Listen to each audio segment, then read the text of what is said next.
महापुराण की कथा कहती है यदि राहु है, केतु है, शनि है, मंगल है, बुध है, शुक्र है, शनि है, आपको कोई भी ग्रह परेशान कर रहा है, आपके जीवन में कोई ग्रह अगर अनिष्टकारी है, आपके जीवन में अगर कोई ग्रह अनिष्टता प्रदान कर रहा है, तो निवेदन है शंकर के मंदिर में जो कलश लेकर आप जाएं, जल लेकर जाएं, उस कलश में मात्र अक्षत के 2 दाने डालकर ले जाएं, मात्र 2 अक्षत के दाने।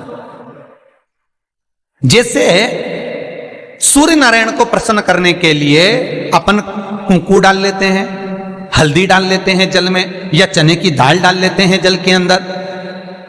सूर्य नारायण को प्रसन्न करने के लिए हमने चने की दाल डाली, कुंकू डाला, हल्दी डाली, और कभी कभी सूर्य नारायण भगवान से बहुत जरूरी काम है और वो कार्य हो ही नहीं रहा है, या तन पर कोई रोग हो गया है, तो उसको मिटाने के लिए कई बार हमने भगवान सूर्य को अर्घ देते समय सफेद फूल भी डाला है, कभी लाल फूल भी डाला है।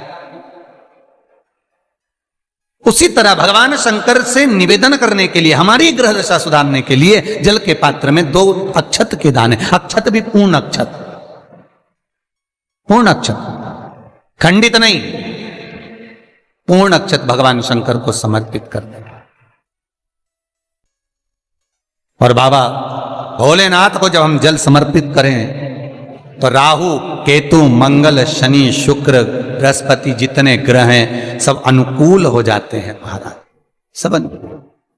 इतना बड़ा दर्पण जिसमें मुंह देखते हो आप, मुख, इतना बड़ा दर्पण लिया। अच्छा, पहले के लोग जानते नहीं है, पहले जो घरों में, आजकल तो फैशन की बंदरवाल होती है, दरवाजे पे जो बंदरवाल लोग लगाते हैं, कहीं मोती की लगा रहा है, कहीं काय की लगा रहा है, तो पहले जो बंदरवाल होती थी, उस बंदरवाल में अगर कई शहरों में, जैसे काशी साइड में, तो आज भी जो बंदरवाल मिलती है उत्तर प्रदेश में, और चलो तो गुजरात में, तो उसमें इतने बड़े बड़े कांच लगे रहते हैं, दर्पण। उसका क्या महत्व है, उसकी मूलता क्या है? शिव महापुराण की कथा कहती है दर्पण इतना बड़ा ले लो, बंदरवाल अगर दर्पण वाली नहीं तो इतना बड़ा दर्पण लो, हनुमान जी के मंदिर में जाकर, क्योंकि हनुमान शंकर का ही अवतार है, हनुमान जी के मंदिर में जाकर हनुमान जी के उल्टे पांव का थोड़ा सा सिंदूर, चरण का थोड़ा सा सिंदूर एक कागज में लेकर आ जाइए, और हनुमान जी के छोटे भाई, हनुमान जी 6 भाई हैं, उसमें गतिमान, हनुमान जी के छोटे भाई गतिमान का नाम लो, और गतिमान का नाम लेकर उस दर्पण पर सिंदूर से त्रिशूल बना दो, सिंदूर से त्रिशूल बनाकर उस दर्पण को घर के बाहर, दर्पण का मुख बाहर की ओर, ऐसे बाहर की ओर मुख कर कर दर्पण को घर के बाहर या दरवाजे पर, बिल्डिंग पर, ऊपर जाली में, फ्रंट में, कहीं पर भी उसको लगा दीजिए। महाराज केवल शंकर का स्मरण कर कर, गतिमान का नाम लेकर, हनुमान के उल्टे पांव का सिंदूर का त्रिशूल बनाकर जो दर्पण को लगा देता है, आपको 1 महीने के अंदर अंतर मालूम पड़ जाएगा कि पिछले जो महीने निकले हैं उस महीने का अंदाजा लगाना कि घर में लोग कितने बीमार पड़ते थे, और इस दर्पण को लगाने के बाद बीमारी कम हुई कि नहीं हो कम तो ठंडा कर देना, क्या जा रहा है, पर करके जरूर देखना, विश्वास रखकर करोगे, भगवान शिव का अनुमोदन कर कर, भगवान शंकर पर विश्वास रखकर करोगे तो बीमारी घेर नहीं सकती। अकाल मृत्यु वो मरे जो काम करे चंडाल का, काल उसका क्या बिगाड़े जो भक्त हो महाकाल का। शंकर की आराधना करने वाला, शिव का स्मरण करने वाला, शिव का निवेदन करने वाला, शिव अर्चना में डूबने वाला, शिव का अनुमोदन करने वाला कभी दुखी नहीं हो सकता। बन सके तो बेलपत्र और समी पत्र शंकर को चढ़ाना, 5 बेलपत्र 11 समी पत्र, बन सके 108 चावल के आखे दाने ओम नमः शिवाय जप कर शिव को समर्पित करना। महाराज दुख तकलीफ ज्यादा है, रोग बीमारी ज्यादा है, तो पानी में लाल चंदन घोलकर, लाल फूल डालकर, बेलपत्री के पेड़ के नीचे, कई लोग कहते हैं गुरुजी क्या दूध चढ़ाना जरूरी है शंकर पर? कई लोग कहते हैं गुरुजी क्या दही चढ़ाना जरूरी है शंकर पर? शहद चढ़ाना जरूरी है? घृत चढ़ाना जरूरी है? शक्कर चढ़ाना जरूरी है? शिव महापुराण की कथा कहती है 5 चीजें शंकर भगवान पर चढ़ती है। दूध अर्थात घर में लक्ष्मी की वृद्धि करता है, इसलिए चढ़ाया जाता है।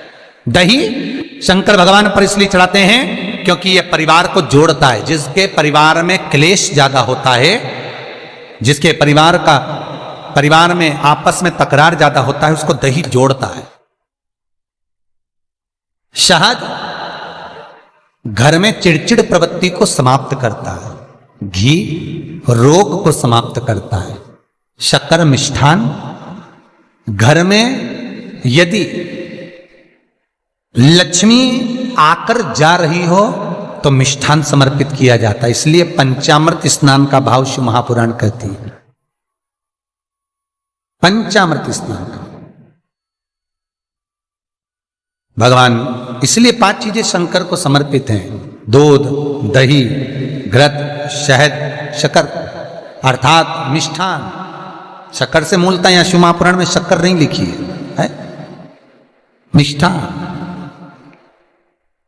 अब लोग शक्कर पीस कर अभिषेक करते हैं, परंतु मिष्ठान अर्थात गाय के दूध से निर्मित कोई मिठाई, और उस मिठाई से भगवान शंकर का अभिषेक। अब लोग भले शक्कर रखने लगे शंकर जी के अभिषेक में, पर यहां शक्कर नहीं लिखा है, यहां मिष्ठान।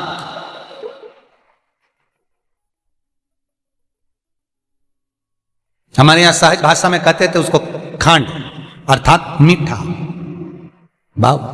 भगवान शंकर को समर्पित हो। वेद और शास्त्र कहते हैं कि भगवान का यदि कोई प्रसाद बनता है, जन्माष्टमी के समय पर आप भगवान के लिए पंजेरी बनाते हो, भगवान के लिए सुंदर हरीरा बनाते हो, लड्डू बनाते हो, तो भगवान के प्रसाद में गोंद नहीं डलती। ध्यान रखना, आपकी बहू का जापा हो, डिलीवरी हो, तो खूब बादाम गोंद सब तल तल के खिलाओ, पर भगवान का जापा हो, भगवान का जन्मदिन हो, भगवान का जन्मोत्सव हो, रामकृष्ण का जन्मोत्सव हो, तो उसमें गोंद तलकर प्रसाद में कभी मत डालना, क्योंकि उसमें ब्राह्मण हत्या का अंश है। ब्राह्मण हत्या का। और विद्वान जो ब्राह्मण होते हैं साहब, जिन्होंने शिव महापुराण की कथा या भागवत पुराण पढ़ी होती है, सुनी होती है, वो ब्राह्मण कभी भी, जो विद्वान ब्राह्मण होंगे, वो कभी भी गोंद का लड्डू, गोंद तली हुई कभी नहीं खाएंगे। भले वो देसी घी में तले, कुछ भी तले, पर गोंद नहीं खाते, गोंद का लड्डू नहीं खाएंगे। क्यों? क्योंकि इसमें ब्राह्मण हत्या का अंश है। प्रत्येक फोटो में लक्ष्मी विष्णु के साथ नहीं मिलेगी, प्रत्येक फोटो में लक्ष्मी गणेश और सरस्वती मिलेंगे।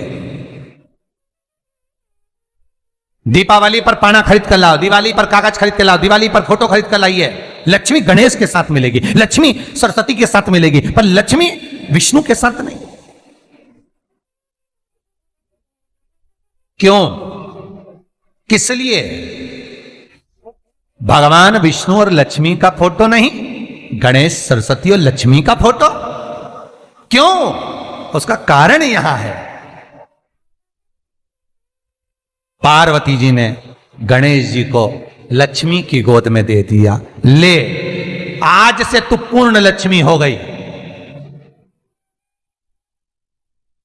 ये सरस्वती तुझे लेकर आई है, इसकी साक्षी में मैं अपनी औलाद गणेश, अपना पुत्र गणेश